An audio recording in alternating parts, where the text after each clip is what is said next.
So you've seen this setup before, but this is the first time I've ever had this Ford Escape. What kind of Escape is it? It's not a titanium, it's a Ford EcoBoost all-wheel drive SE. There we go. Weighs about 4,760 pounds. ID lift is rated for 6,000. Got my ESCO 20-ton jacks in there, supporting the arms. So they're just there as extra precaution. Remove the under panel, T30 fasteners. I'm not a huge fan of these under panels because as a car owner, you're never gonna know when a car is leaking. Yeah, it's good for, keeping your driveway clean or your garage, from catching that mess. But this stuff, in between oil changes, you will never know that's leaking. It just absorbs the material, or absorbs the oil. Anyway, had this since, I don't know, late last year, and really haven't done anything except change the thing on the hood. I just charged the battery overnight, removed the stickers on the side, and then started some stuff. But as far as servicing, I haven't really done anything. This I just found this set earlier today in my collection, a 3/8 drive from Tecton T30. Yeah, right there. That's what you need to remove that under panel on this Ford Escape. Never done service on a Ford Escape.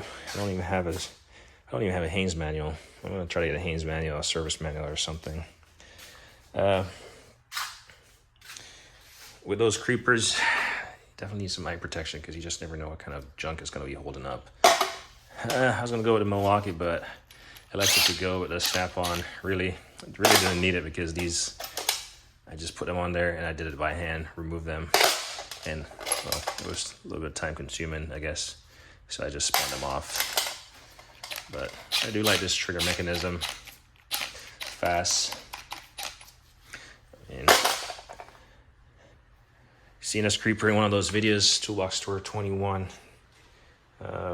It's the Aero Creeper. It adjusts. I should be able to pick it up. Yeah, there you go. I probably can go more. This thing only comes with one tray. I bought a second one, so I guess I could put it on the next side. And this rain is really coming down. There you go. So it's very, my floor is very slick, so it tends to roll a lot. You can even adjust this. It has one little adjustment point under here. So you can adjust it right there. But yeah, you can go some more. It has like 3 more positions where it can be in the vertical, actually. Let's see. I think that might be the highest it goes. Yeah. So you could have it fully up like that. If you have the room to be sitting in, ideally, that's how you'd want to use it. Pretty expensive. This headrest is removable. It's designed around airplanes as far as like, low wing aircraft, like Pipers and stuff. If you're familiar with aircrafts, get onto the wing and detail it. Obviously, if you have a high wing, talking like general aviation, like a high wing Cessna, you're going to be able to stand, but a low wing Piper is not going to work out. Clearly, like I said, it comes with one of these trays. I bought a second one. Well, clearly it only makes sense using the second one on the opposite side. So I was thinking about getting 4 of these actually, but it seems like the best configuration is just having 2 of them. So all the fasteners are there. Normally I would just sit on my chair, but that's why I got that creeper for stuff like this where it doesn't go as high. I don't have all the parts, but I'm gonna rotate the tires and do a 1,000-point inspection on this. Yeah, I did say 1,000. It's a joke. But I don't really see a whole lot going on. I can't really see back here, but yeah, if I get some light. I don't have the best light in the garage. I got my little motion light up there and that main one, so the back side tends to get dark here. You can see I don't really have much clearance from the garage door, but it's still not going to touch. Surely if you open it, it's gonna touch immediately. I had to use some I had to get two of the adapters on these arms to get them to you know, touch simultaneously with the remaining two over there. So just had to do some little minor tweaking of the back and forth, you know, respecting my limitation on the garage door and all that stuff. So it does take a little bit to get it set up, but once this thing is set up, it's rock solid. Like, I can tug on it and I'm not scared. Now, if it wasn't for these jack stands, which are, again, these aren't bearing the weight of anything. These are just there, you know, on the arms, just in case. That's just insurance. It's the only insurance that I like. Right, so that's why they're sitting there.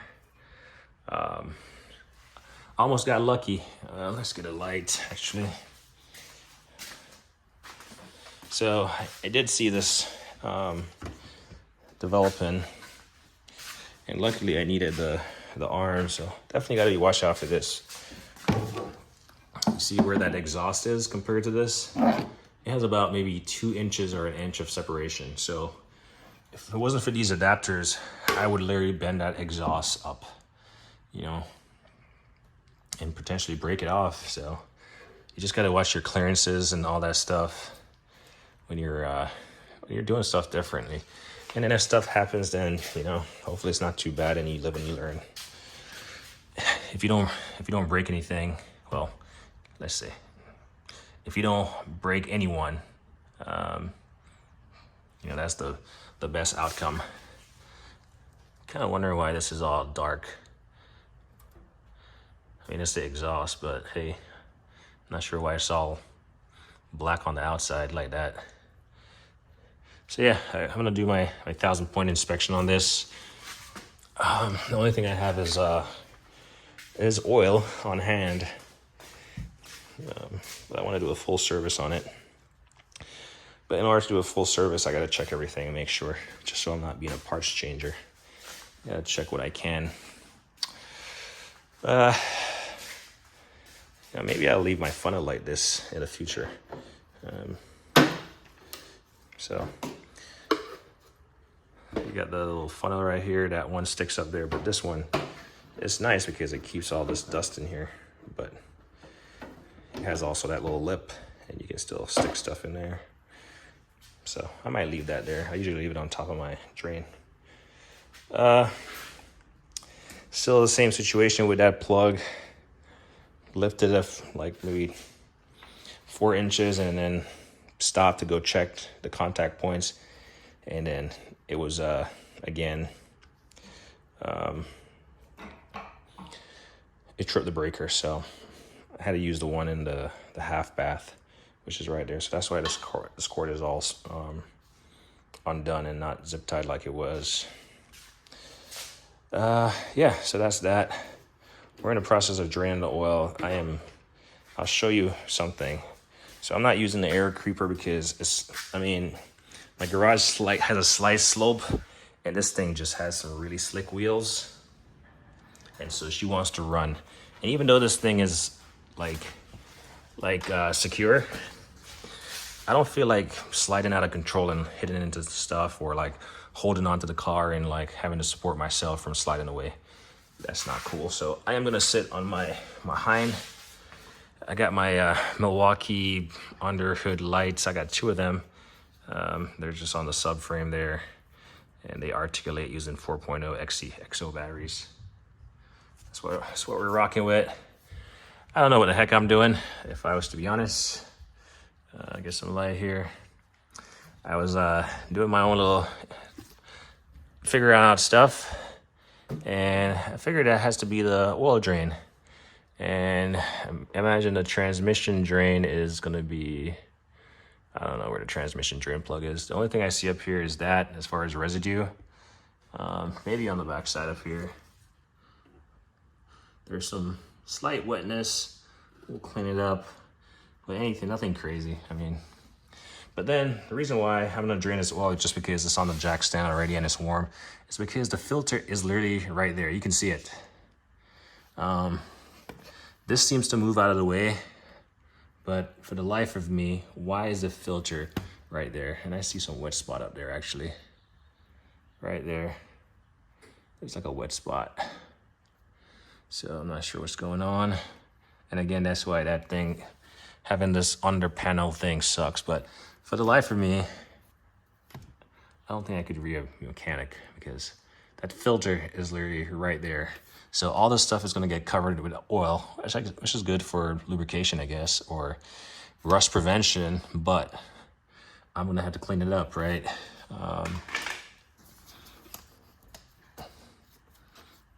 Got some junk up there. What's going on here? Good thing we're wearing gloves. But yeah, the filter is up there. I'm pretty sure that's the engine oil filter. Either way, it's gonna come off like the engine oil filter. But you got this solid piece of, looks like an AC line or something, not sure. But for the life of me, why? I mean, you see filters that are inverted and you see ones that are, but that's the most hideous one. Gosh, man, at least the most hideous one I've dealt with. Pretty sure this is the oil drain plug. I'm gonna, well, am I taking it? I'm gonna tighten it. There we go. Let's just, there we go. 13 millimeter.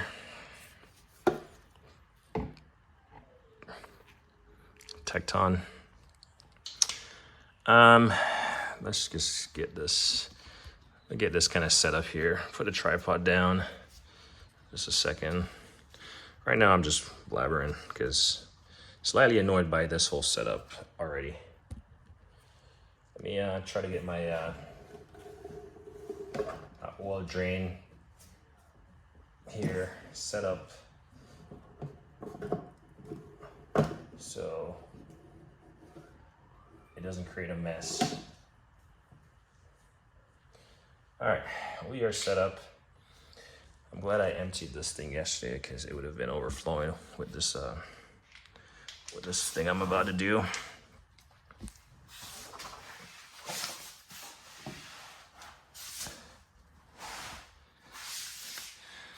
I know I have a lift of sorts, but I can't wait for the time that I actually have a 4-post lift. I think I need to break it loose some more. Break it loose some more here. I can't wait for having a 4-post lift and just a garage that's just like not limited by space.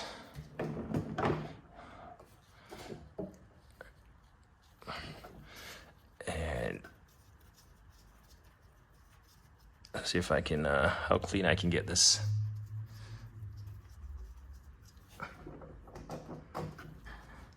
Definitely don't want any spillage. I've already removed the cap up top, so I see this developing. It's gonna get me. I've removed the cap up top, so it's vented, so it's gonna gush out. Come on, let's go. 1, 2, 3. Ooh, I feel like I'm a pro.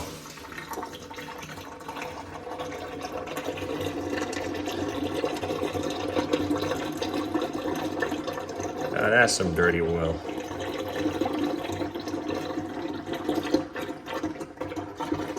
Well, that's draining. We'll wipe that off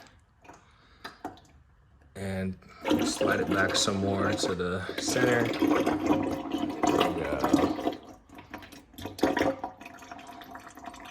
and you can tell it's still warm. It's flowing beautifully. So we're gonna take this to the table. We're gonna analyze this drain plug to see if it has any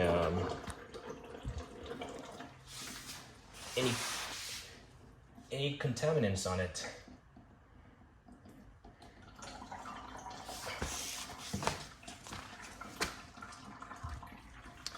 Because I'm working on this customer's car, and he's very particular.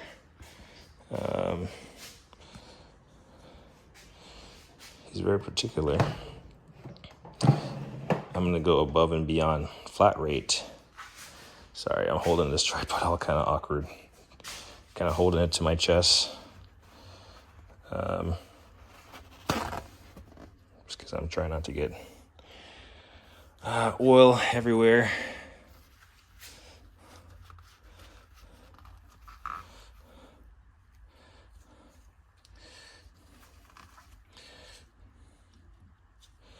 Turn this light on. That stuff over there.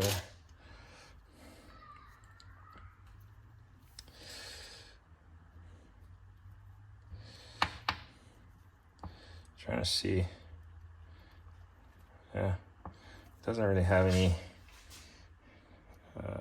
contaminants on there.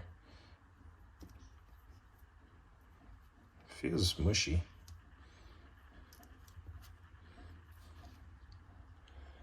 Huh, interesting. Feels kind of mushy though. I've never played with the top of a. It's supposed to be magnetic, but it feels like mushy. I'm gonna have to clean it off. Let's put this tripod down. I know to the real mechanics out there, it's like, what are you doing, dude? But hey, like I said, this customer is very particular about his oil drain plug.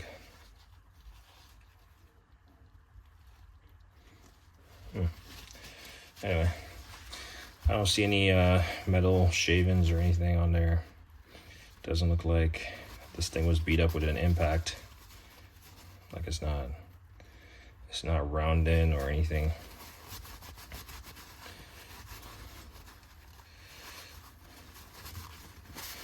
But honestly, beyond this, I don't really feel like doing anything else on this car tonight, to be honest. Just after seeing that filter, it's just like, you know what? I'm just gonna hang out with the kids.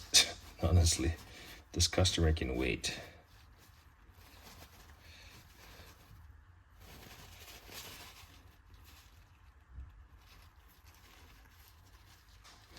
Yeah, it's interesting. It's kind of like it's mushy up there. Anyway,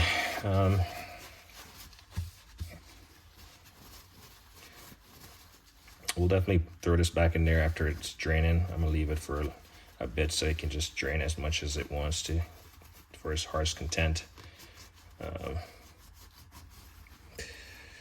Like I said, it's a 1,000-point inspection, so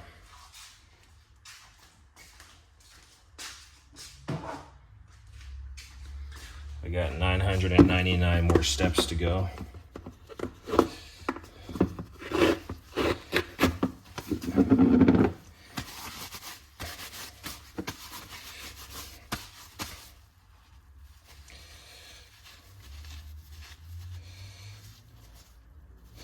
The cleanest oil drain plug. It doesn't look like, it looks like it comes with a washer already pre-built into this bolt. So that's good. Like I said,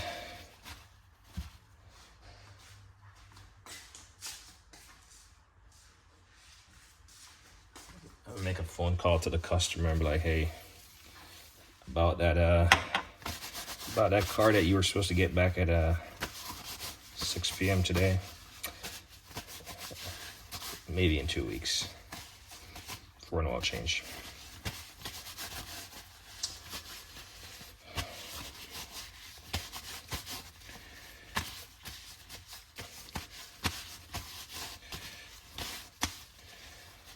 All right, well, there's that. I'm definitely in need of some more tub towel. As I work to service this car, the intent is to try to keep stuff in an organized fashion. So just not leaving stuff all strung out, because yeah, the garage gets really messy. Let's see how this drain is doing. It's just dripping. I mean, you can put the drain plug back in, you're not gonna get much out, but I'm not in a hurry, so we'll just let it drip to its heart's content. We'll wipe that stuff up. I'll throw some dye in there. In fact, I say it and I mean it, but doing it is one thing. So I'll clean up that residue, and I do have a small bottle right here. I don't know. I usually just, it's supposed to have instructions. So 1 quart dye, 5 quarts motor oil. So yeah, this is a 1 quart right there. And per the instructions right there, can't really see it, but you're supposed to use 1 quart dye with 5 quart motor oil. So leave that next to the drain plug, and I'm gonna dump that in there just to see if there's any leaks. I mean, it would have been best if I had done it before, but this is only getting an oil change regardless of how much it's leaking, which I don't think it's leaking a whole lot. It's just probably a spillage from the, who knows, from whatever. So I'm not concerned at all.